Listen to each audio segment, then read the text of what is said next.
So, hello, good afternoon, good evening, and good morning to some of you. And we start now this webinar session. And welcome first to all of you to the first and last webinar of the Field online course.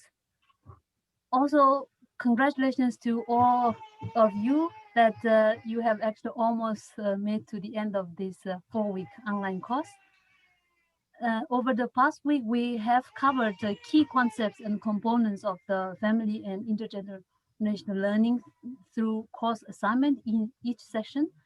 We have also seen how you apply these important concepts into your context. And also to see how you actually use these contexts to plan your own field in your context. Thus, the focus of today's webinar is to recap what you have learned through this course and to think further how to put these learning outcomes into actions in enhancing the quality of literacy learning of both adults and children, and also well-being of adults, children, and their families. And to do so, we have here with us today two key persons who led the process of developing this online course. Dr. Jamila Razzaq from UNESCO Institute for Lifelong Learning, and Dr. Betty Ogange from the Commonwealth of Learning. And two experts will walk us through some key points that should be considered when you are planning and implementing your field program. Note to all participants, to make this session more interactive with participants, there will be around 20 minutes Q&A sessions. We highly encourage you to post your questions in the Q&A box. If you want to share your thoughts and questions by speaking directly to panelists and all participants, please leave a message in the chat box, short message, then we will have your mic on and you can directly speak. Please also note this webinar will be recorded to be shared on the course platform. Now I would like to first introduce Dr. Jamila Razzaq, who is the program specialist at the UNESCO Institute of Lifelong Learning and the course lead for the Field online course at UIL here. And Jamila, thank you, and the floor is yours. Thank you. Okay, thank you very much. And I recapping what Chungas just said, that this course has been a very interactive, and with your participation, we have learned as course team a lot from your experiences as well, and you have informed our understanding of family and intergenerational literacy and learning concept and different models of it. So for today's webinar, we will recap some of the things which we have done in the course, but at the same time, this this webinar is forward-looking, that what you can do, what as community of practice, what are different things which are possible for you after this course, and you can share with us that what are your plans. So there are three key questions. First is about different elements, which I will not take a lot of time in recapping these, because all are different sessions, readings, activities. These were all coming to these key elements and key features of a FIL program. So the second thing was second main key element which we want to discuss today is that how a community of practice can be formed, and how partnerships can be developed to support each other, to strengthen each other's different strengths which different participants bring in this course and later on in their practical work. So just to recap, one thing which has you would have also realized and learned through course readings, but also through webinars and being exposed to so many models of FIL programs from different parts of the world, that one size does not fit all. And I will not say a lot. These pictures tell you this story, that how can fill activities unfold in different contexts, in different communities. It can be a library setting in this picture. It can be a school setting where parents come together with their children. It can be a center, adult literacy center, where fathers bring their uh, children, and it can be grandparents. They're sitting, maybe sitting in their homes or in libraries, how they can share their knowledge with next generations. And young children can also support their elders in their learning. And another thing which came out very strongly throughout our course was that context matters. Like, context can be this context, like parents and families can be sitting under the trees on the ground. It can be this context where there are no learning materials, teaching learning materials, and participants develop these materials themselves. Or it can be the third context, in which there is a well-resourced uh, learning place where adults and children can learn together. So that has been reiterated through our webinars, through readings which we have provided, not only as compulsory readings, but also in the further reading lists, that there are as many models, as many forms of fill program, as many contexts you will be working in. And these few points which I have taken from our webinar one, where we laid out the key principles for a fill program.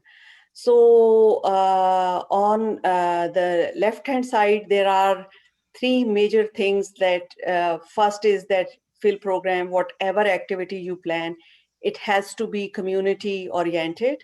It should be accessible, inclusive, culturally and linguistically sensitive. It should build on the existing practices, that it should be embedded in literacy and learning programs and services which are already there in your context. And it should create an environment which encourages learning and also promotes a joy of learning. But within all these things, on this right hand side, I have created this figure, that it's not a linear process, it's not sequential. You will plan, you will do, you will see what is happening, and then you will go back to your planning to improve. So this is the cycle of your work. It starts with planning, which we have helped you to lay out your plans, but then comes the implementation, and then learning from this implementation and going back to your plans to improve. And again, these three other major things which I have recapped from the course materials and from our webinars, is that these key foundations on which you can build your fill activity. It is the culture of collaboration and partnerships. That is very important, because we have been saying, and you have also proposed and suggested in your activities, your discussion forum contributions, that there is a strong element of partnerships and collaboration attached with a successful fill activity. And we will talk more about it later today, me and Betty. But here I would like to give two key points. One is participatory and empowering. Like, partnership, when we look at partnership and collaboration, it's not only, we are not referring to organizations and departments of government or universities, but we also mean participants, the participating communities and participating families, that they should also be part of your planning and then implementation. The ownership should lie with the communities and families whom you are working with. And then sustainability, like for sustainability, not only the funding is important, but also the quality, that you maintain the quality of your work and sustain it. And the third key foundation is that monitoring and evaluation, like you will have, that is something which we have referred to many times, and our experts whom we invited, they also emphasize the importance of having monitoring.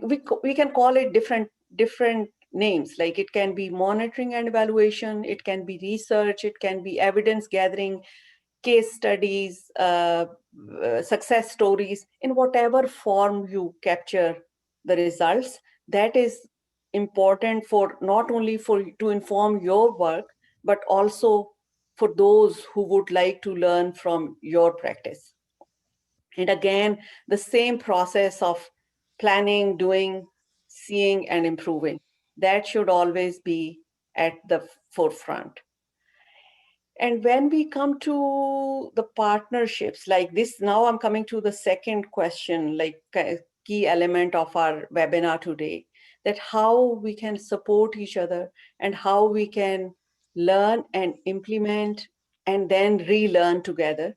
That is establishing a community of practice. Betty will give you more insights into what a community of practice is or can be, but I would like to share that its purpose here might be to share the knowledge among yourselves and to generate and develop and sustain partnerships to support each other in launching your fill programs. And then it has like this model which I have shown here. It is that you will, in this community of practice, it can be any or all of these steps, or not in sequential order again, but you can do something, share it with your colleagues, analyze it together.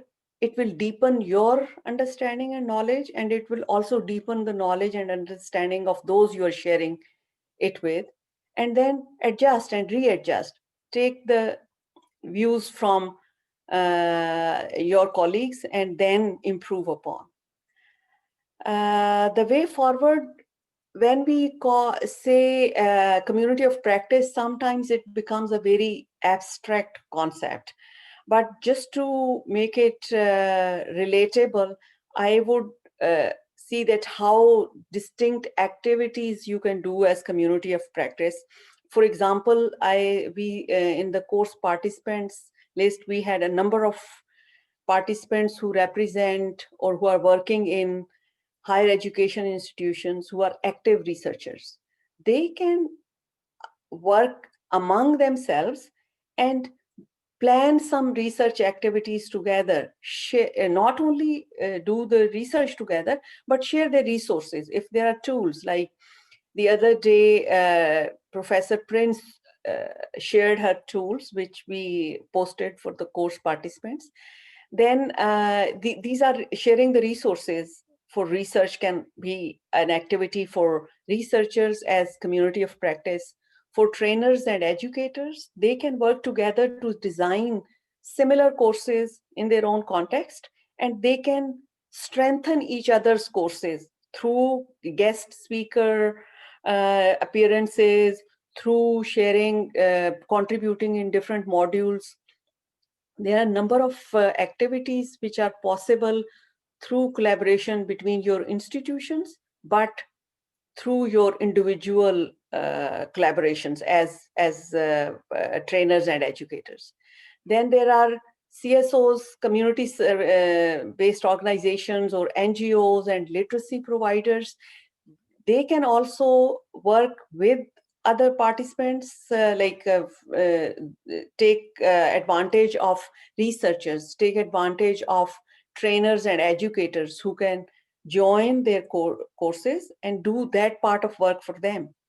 And for government representatives, for those participants who are working with government, they have now a rich resource available as their participants in this course, and use this resource to launch programs in their own departments, in their own regions.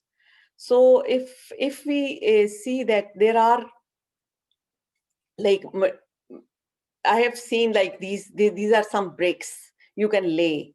Like you can share materials, you can mentor each other, you can share monitoring tools, you can incentivize each other's participation. And in these foundations, you can build each other's skills.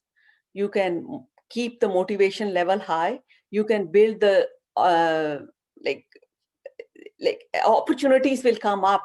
Sorry, I just had to. Now, this is the one way of working as community of practice. I have tried to capture it in this figure. Like you can agree on a small thing. Like it cannot be as big as the whole program. It can be just one activity. Then adopt an action plan that what agree between you that what you will do in that towards the solving that problem or towards implementing that activity. Then implement it, do some action on it, then assess those actions, revise those actions, and then engage with each other. It will be a messy picture in the end, but something beautiful will come out after that. So I have tried to manage my time, and one thing which I wanted to recognize here is the course team. Like I and Betty were from Covel and UIL respectively, led this process. But then we had facilitation team, Janet Thompson and Chung. They have supported all of you and this course very actively. So I want to thank them also in this journey. But these were some of the sorry, I had to yeah. These were some of the points which I wanted to share with you. And now I invite Betty to take this discussion forward and see that how she has thought about the recapping and then way forward and partnerships. Thank you very much. Thank you very much, Jamila. Jung, is it okay to proceed?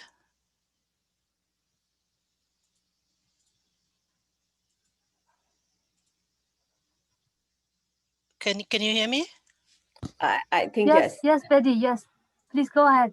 Yes, Okay, thank you. so I'm just trying to get back my screen. For some reason, it's okay. So I would like to say that I'm very pleased to join you today. I'm just trying to get my screen back.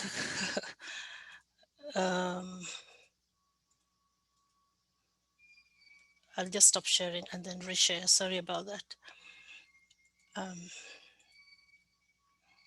Okay, share. Then I want to go to slideshow. Right, so are we able to see my screen? I can't hear you at all. Yes, I'm Yes. seeing it. I'm seeing it. Excellent. Thank you very much. Thank you. So I joined Jamila, the UNESCO UIL team, and other participants in thanking everyone for making the time for this final webinar of the course which Commonwealth of Learning has been running jointly with the UNESCO Institute for Lifelong Learning. This program, as you already know, was initiated between the two partners. UNESCO Institute for Lifelong Learning has a long history of promoting family and intergenerational literacy learning approaches. And of course, CALL's mandate is basically to help Commonwealth countries, Commonwealth governments and institutions to use technology to improve and expand access to education and training. So in this collaboration, CALL is working with other partners in establishing the International Partnership for ODL for COVID-19. So this particular course was initiated as part of that partnership, and this is one of the early outcomes of the partnership. Now we are going to address the same questions that Jamila read at the beginning of our presentation. And I will just extend the understanding of this program as we see it, that we are all aiming to develop resilient education and training systems. And we must start by recognizing the problems and challenges that we are jointly going to address in our institutions and also in collaboration with the other partners in country. We recognize that a number of countries represented in this course. In some instances, there's only one person from one country. In other instances, there were a number of people. That forms, the seed group that might, get a field program started after this course.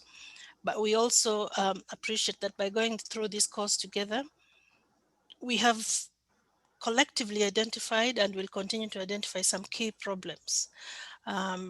From a teacher education perspective, which is what I will most likely present throughout this session, is that there's a move towards technology-enabled learning. And so then this comes with the expectation that learners are increasingly learning from home and therefore need the support of family members to be able to go through their schooling.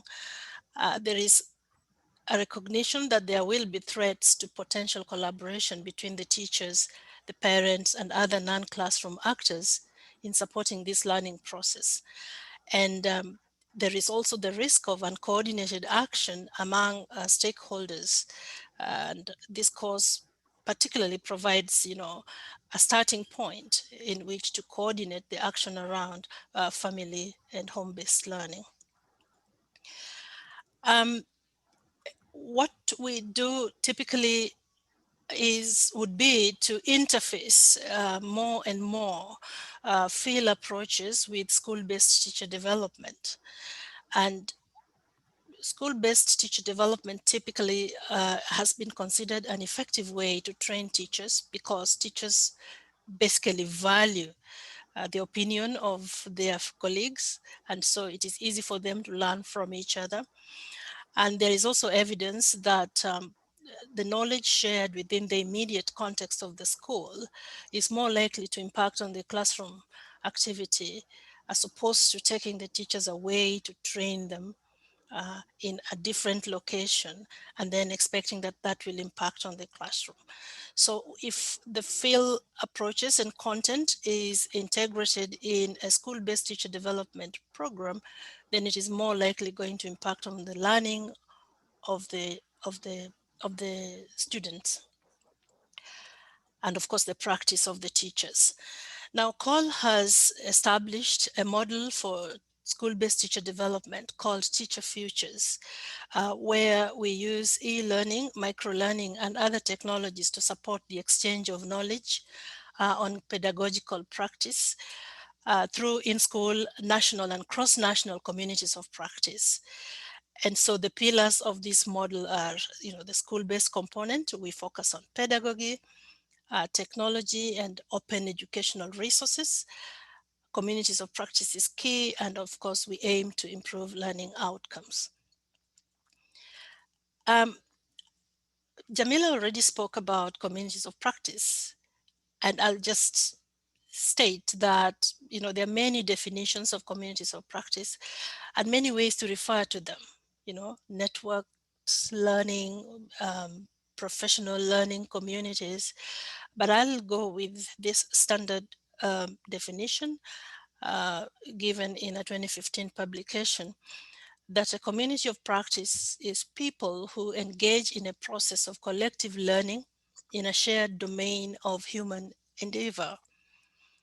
This would be a group of engineers, for example, working on similar problems, or now we have a group of practitioners in family literacy aiming to improve their practice or to coordinate activity around their school area or their institution. The key elements of a community of practice is that there has to be a shared domain, the community, and there's a practice that is shared. Some of the key elements, as Jamila said, no one size fits all. So we would have to look at the elements in relation to the needs in your context. So there would be people, there should be a shared purpose. There will be guidelines for the community of practice, technology to facilitate the collaboration and collaborative learning, and also reflective practice, which I believe was part of this course.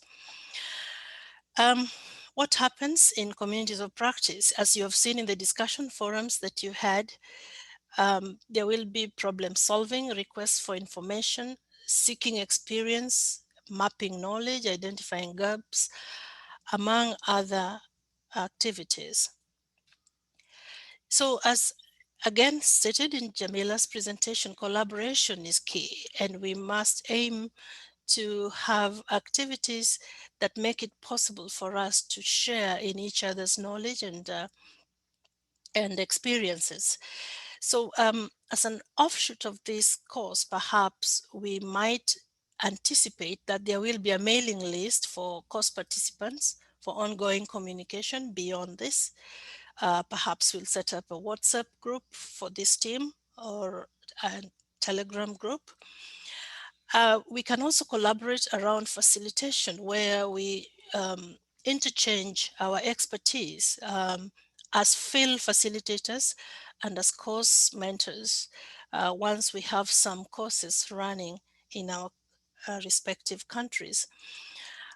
We can also collaborate around resource development, where we set up cross-national course development teams for new field courses or field resources. We can review one another's courses. We can also establish joint OER repositories for field course assets. I saw an interesting webinar from week 3 of this course, where one facilitator talked about teachers collaborating with the parents to develop resources in the local languages.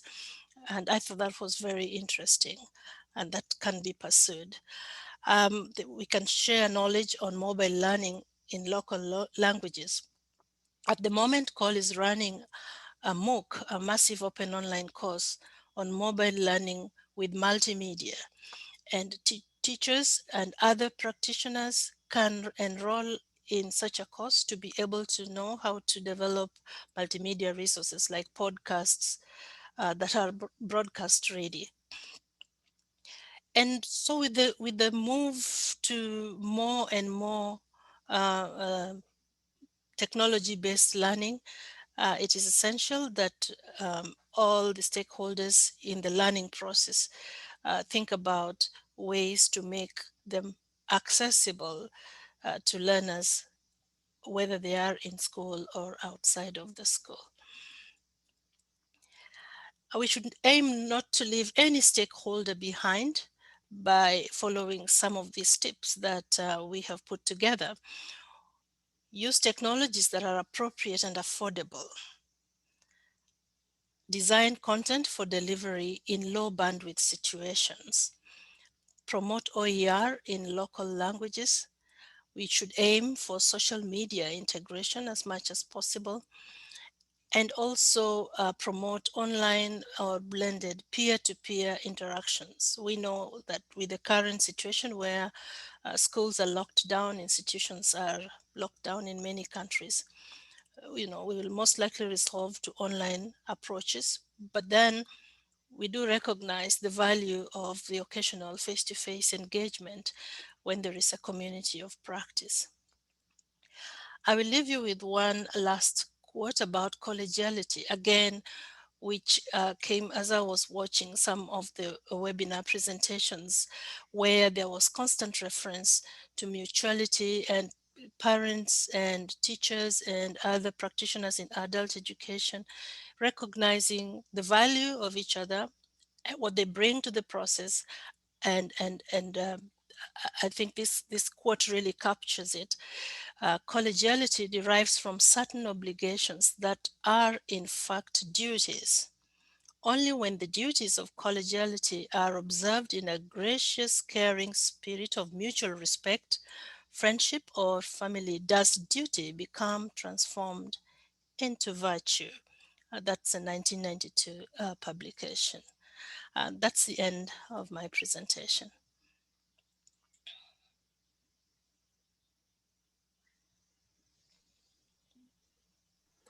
Thank you, Betty and Jamila, both of you.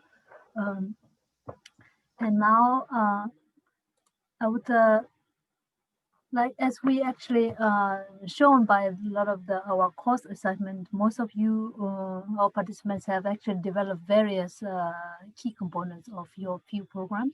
And one of the key components, which is decisive to the overall planning of the field program, is to develop your field model. And here we are today very excited to have 3 participants with us who will present their field models that they have developed through this course. And thank you so much for all our 3 participants. And I would like to first ask Gina from Philippines. Gina is working at the University of Santo Tomas. And I would like to ask Gina, can you, in 5 minutes, introduce us or walk through us your field model that you developed? Thank you. Thank you, Chu. So the field model, I was showing the model to, the screen, the framework. Yeah.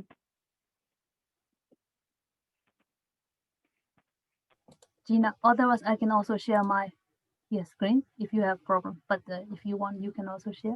Yes. Okay. So thank you, Jamila. So the field model that I have created follows the input, process, output model that is used in management studies and other related social science fields. So this shows the transition of the concept, which is the learning input, into a desired outcome through a substantial process of mediation and intervention of other factors, such as those relating to formal, informal, and non-formal learning tasks. And other factors are skills and access to resources of participants, the motivation of the key players, such as the families, teachers, community workers, and NGOs, and other investment, and the investment that they put into their involvement.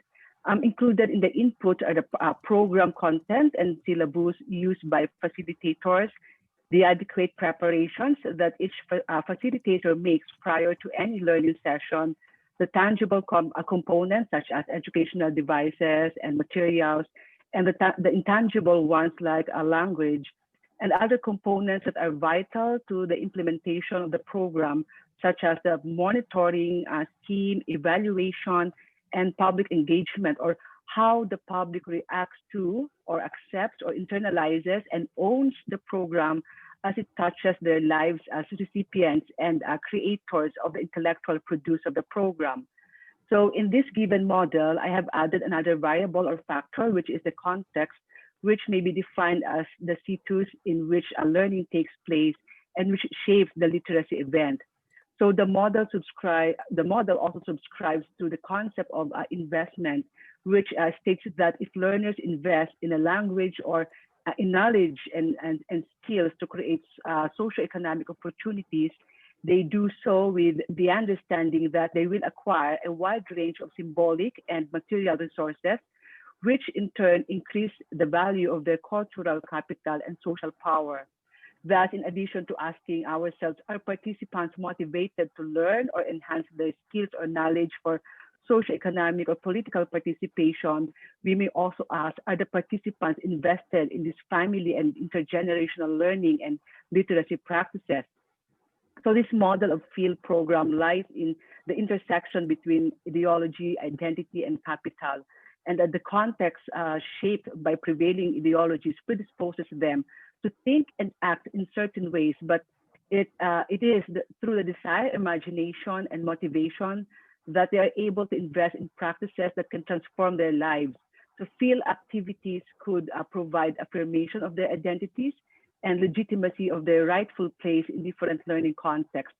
So built around these ideas, this model extends to the question, to what extent are the learners invested in learning activities that may change their socioeconomic status and help them to create opportunities of their own.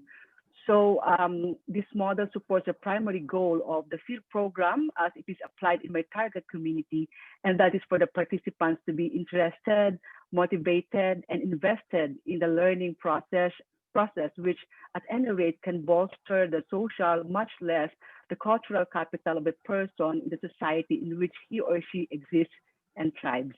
Thank you. Thank you very much, Gina.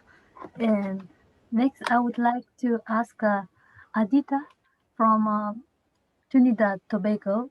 Adita is working as a senior lecturer at the University of Trinidad and Tobago.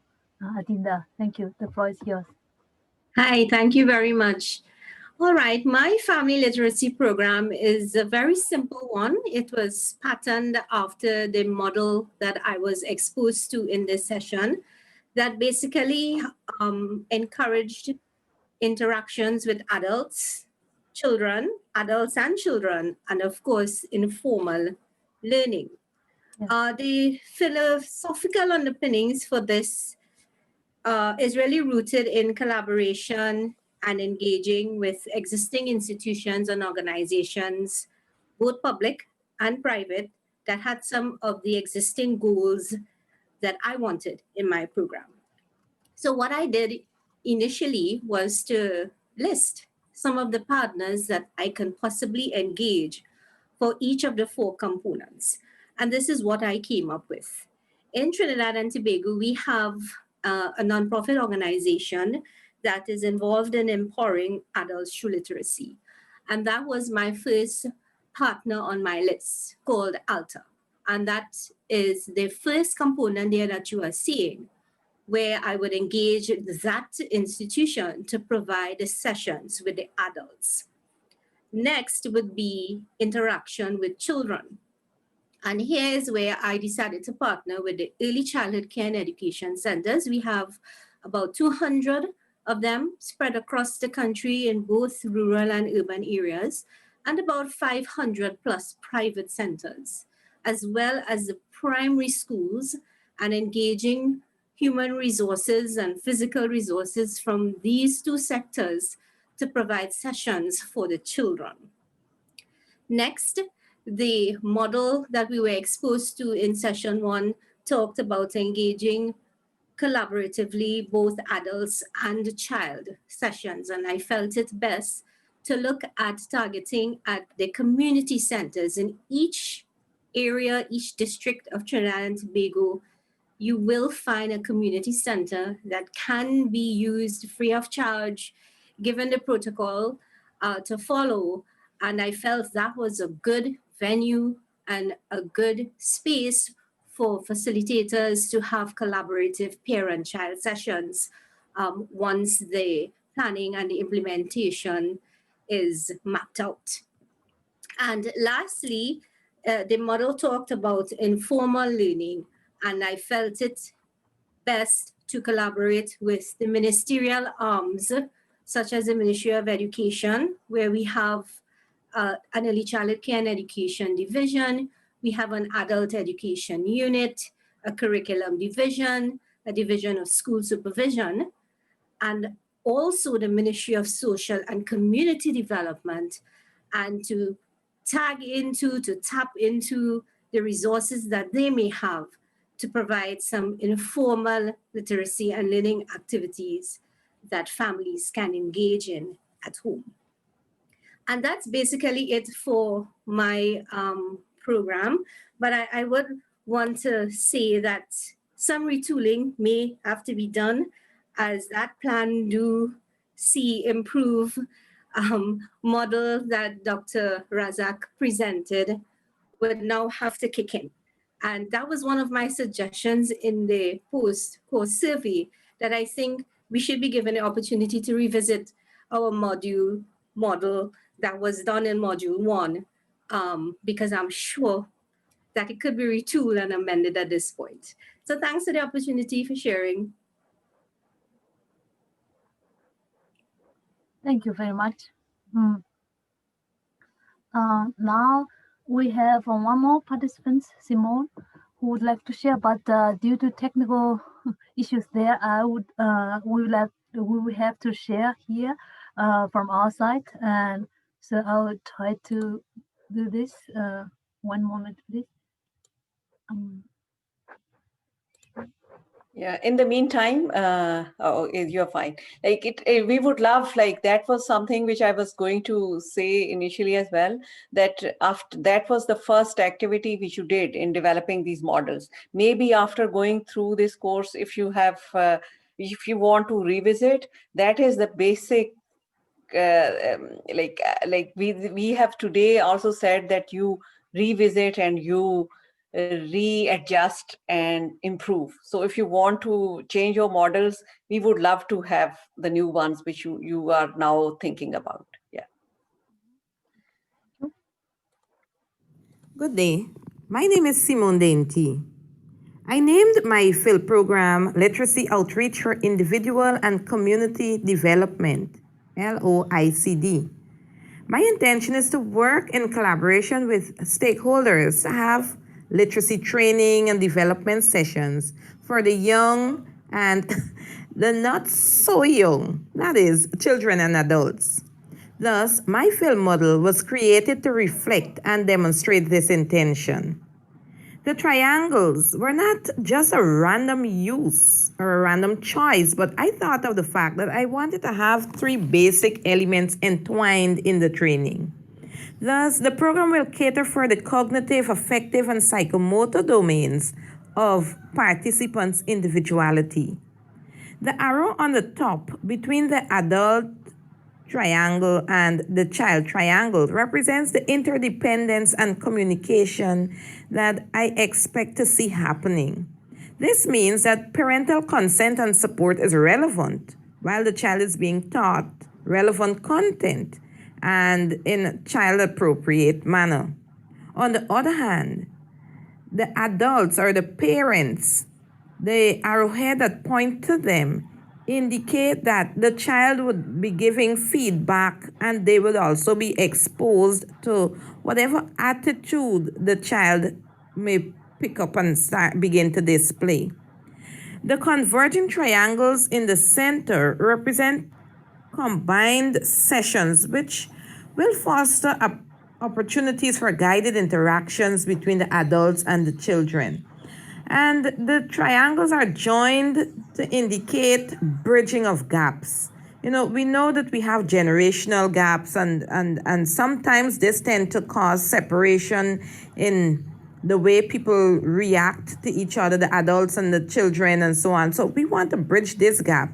And so that we can have consolidated efforts and a united bond being formed with the adults and children, even as they maintain their individuality. The final shape, which represents the transformation of the learning experiences into the home, is a pentagon. And the pentagon is chosen because of its 5 sides. And I feel that along with the cognitive, affective, and psychomotor domains, we have 2 other elements which would be added, and that is family culture and customs, and the other is ethics and values. And these added to the individual and joint experiences in the home as the family members interact and share would lead to what is given out in the community. Thus, this model, while it have the adults learning separately to maintain that adult atmosphere where they can learn in peace without being encroached upon by the prying ears and eyes of the children, and the child or children learning individually in an atmosphere that reflects suitability for child learning, they will come together, have interactive sessions, and then these sessions will impact on what is done in the homes. And this will be filtered through whatever activities were brought from their combined experiences as well as individual experiences. And so that's my model for my fill program. Thank you very much.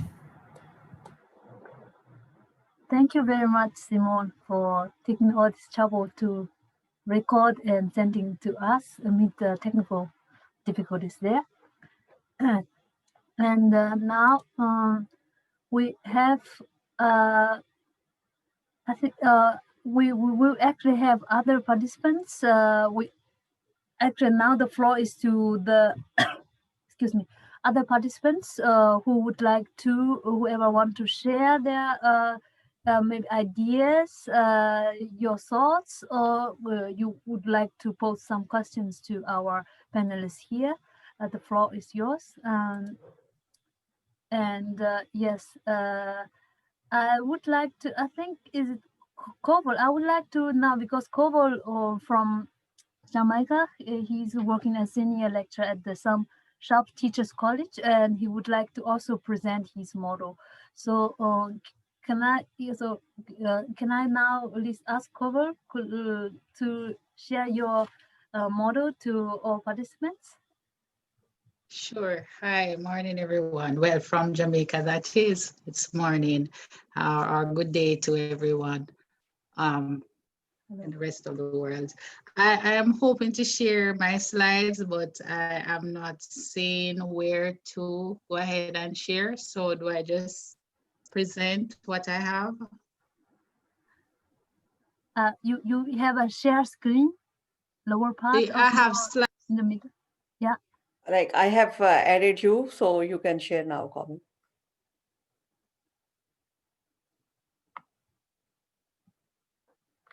Oh, she's not here. Oh yeah, she's here. Hello. Yes, I'm still here. Okay, thank you, thank you, thank you. All right. Okay, so thank you for allowing me or giving me the opportunity to share. It was really, really empowering to do this course. And I see great things coming out, you know, for our context. I'll just share what came out. I'm hoping you're seeing my screen just now. Yes, we can. Yeah. Okay, so for my context, I'm just sharing the specifics of what I developed over the course of the program. So I hope that's okay. So my context really is a community I've identified for the field project, a community that is plagued with violence. Of course, it's segmented and there's low literacy rate. Incidentally, I grew up in that community, moved away years ago, but no, it's a troubled community. So it's not a case where I'd want to turn my back on it, but this is an opportunity to do some intervention. I still have some association, some ties with the community through the Past Students Association. So I see that also as an area for collaboration. So there's this element of, you know, wanting passion for what is possible for that community. Incidentally, just paralleling what's negative about that, there are some great things happening there in terms of resources. I mean, persons, NGOs would have invested in the community because of how strategically placed it is. It's very close to the center of everything. And so when the community is troubled, then it troubles the rest of the country, because they tend to be very, very verbal in terms of when they're not very comfortable with certain things, they would go out and disrupt because they know they're strategically placed, go and disrupt the operations elsewhere. So persons might not have access to our local airports because they are placed in a position where they could actually disrupt services by demonstrations and so on. So, but with that kind of negative attention and so on, a lot of resources would have been placed in the community to help the community to kind of, refocus the energies and have some reform. So there's investment there. Persons have put in place resource centers, there are clinics there, lots of schools and so on, social facilities for playing, courts, and so a lot of investment in the community to help to transform the culture somewhat.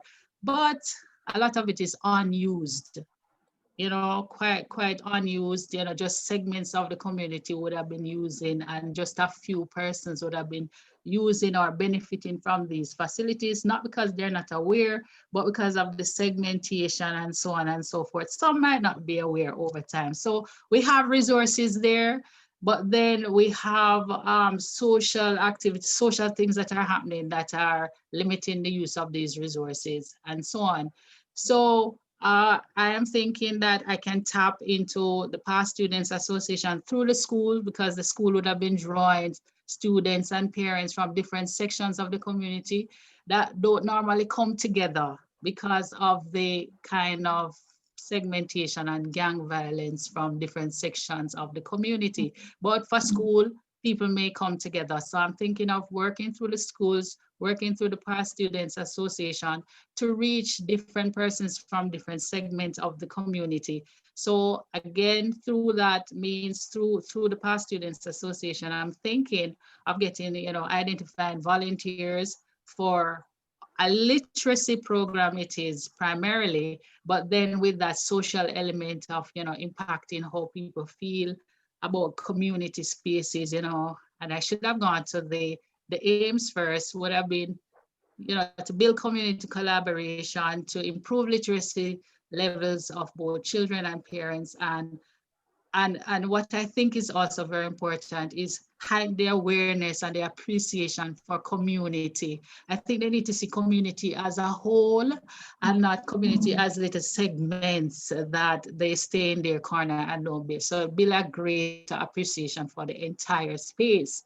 All right, so I admire a project that I read in a program that dealt with community maps in one program, and using that as a way of building literacy. So I kind of I'm building on that idea. My community is special, and that's a kind of theme from which the literacy and the collaboration will be built. So they're provided with community maps, probably via Zoom or in their homes. They have to label, they have to talk about, write about, through technology, Zoom meetings, they'll have to discuss, just using, the community space, community resources, and so on as a way of building literacy and talking, having conversations amongst like children and parents. So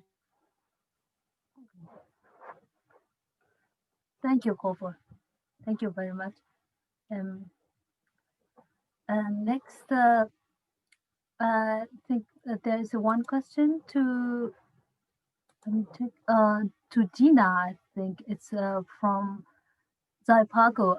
The question is, so what kind of challenge, after you present your model, what kind of challenge are you encountering, or can you foresee that you have to face when you are carrying out your field program? Yeah, like what I have just typed in the chat box. I agree with what Betty mentioned, that collaboration is key.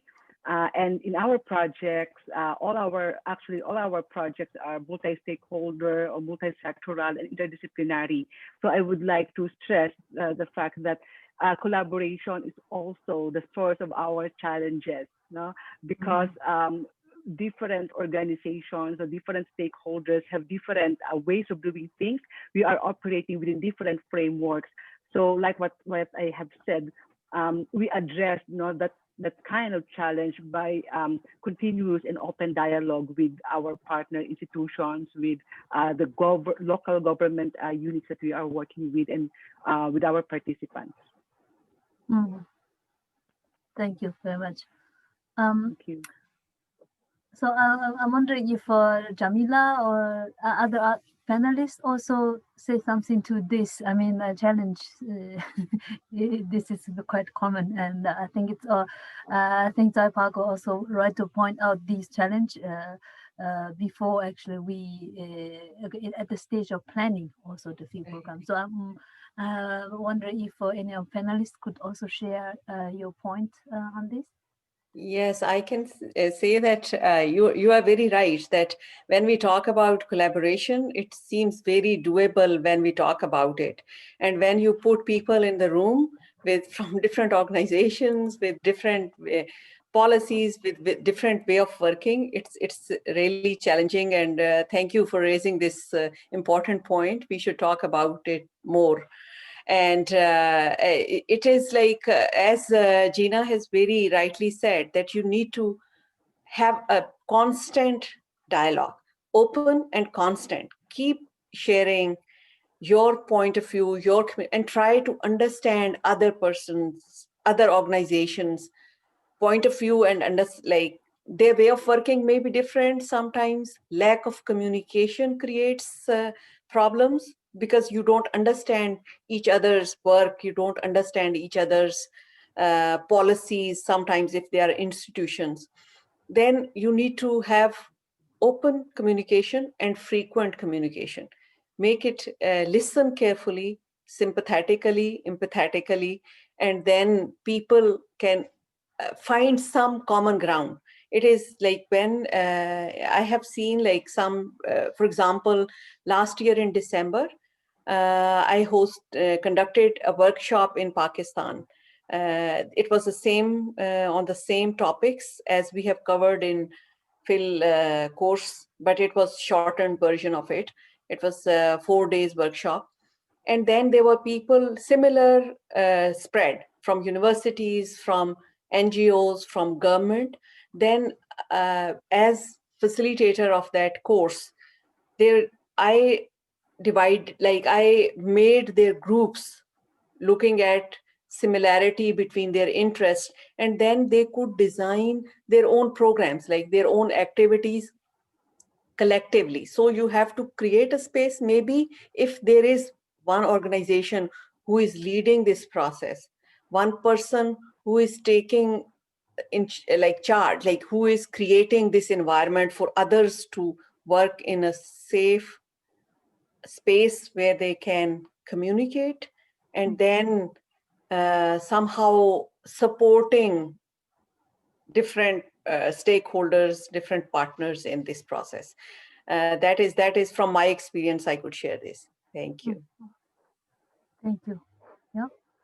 Um, I think one point that we reiterate here is actually the both actually Betty and Jamila point out is the importance of collaboration exchange among different institutes, particularly the field program actually touches a point.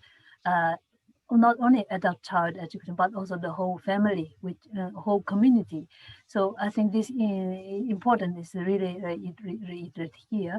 And I think we also well, we're now towards the end of this course, and we will maybe discuss both from Betty and Jamila, the course team, to discuss how we could actually through this we already have the here group of participants who are interested in this approach, and we will further discuss how we could actually through this platform now further this continuation of some kind of exchange among our participants after this course, so we could actually share also not only a challenge but also experiences that while all of our participants are actually going to implement their own different models in different contexts. So I think Betty, right, we can discuss this maybe after this course. Yeah, I think yeah. Mm. Yeah, Betty, would you like to? You wanted me to Yeah, say something? Yeah. yeah, if you like. Yeah, Yeah. thank you. I think it's quite heartening to see models evolving at this stage of the course. that in the 4-week journey, the participants have learned, have shared, and are able to confidently, share very early drafts of their models. I saw passion, that in the process of gaining knowledge, then people are able to dream about changing lives using the field approach in their communities. I'm very, very happy about that. And my understanding is that, to implement, there is need for the human resource, financial resources, the right networks, and we would be doing a disservice if we cannot initiate this together, so that participants continue to share as we also help to nurture the community of practice, if I may say, that will evolve from this group. So yes, I'm happy to continue with the discussion. Yeah. Thank you, Betty. Yes, we will definitely contact also our participants after this course, and so that we will still somehow in one network where we can share and actually learn from each other. Right. I think now even though there are new questions coming along, I think now it's time. I know some panelists, this is already midnight, so we would now, I think, we have to now finish the session today. And I would really once again thank you very much for all panelists for your time and engaging discussions. And it has been a great pleasure for our here costing here to have this course with you. And we hope that you can promote the field learning approach towards better learning and the well-being of adults and children, their families in your country context, and particularly implementing actually aspects of such an integrated learning approach in your work and in your community. It is definitely not, it's not an easy way to implement a few program, yet in another sense, actually due to its this informal learning nature, or which actually embed in family lives and routines and community lives. The actual field approach is simple and can be easily implemented by and within family members. And I know this very clearly as a young parent who also trying to implement some starting from reading, and then you can see how the kids learn so fast and how you can nurture, this habit of learning from early on. So once again, thank you very much for all participants, and we hope you also succeed in your work, and particularly health for you and your families during this extraordinary, difficult time for all of us. And stay safe. Thank you. Just one thing I would like to say in the end, that when we talk about this course, don't think about funding. That is important, but small activities which every one of us can do, like in our own context. Start with something which is doable. And as Betty said, that she saw passion. So passion is the main thing which will help. And then other things will come together. Thank you. Thank you very much. Oh.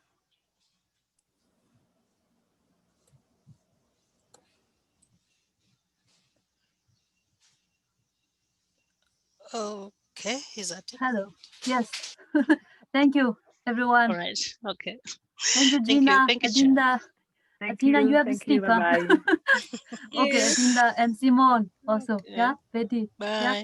Thank you very much. Oh, bye-bye. You're very welcome. Bye. Take care. Thank you. And thank you for Bye-bye. the opportunity of sharing. Thank you for your sharing. Yeah, bye-bye. Bye.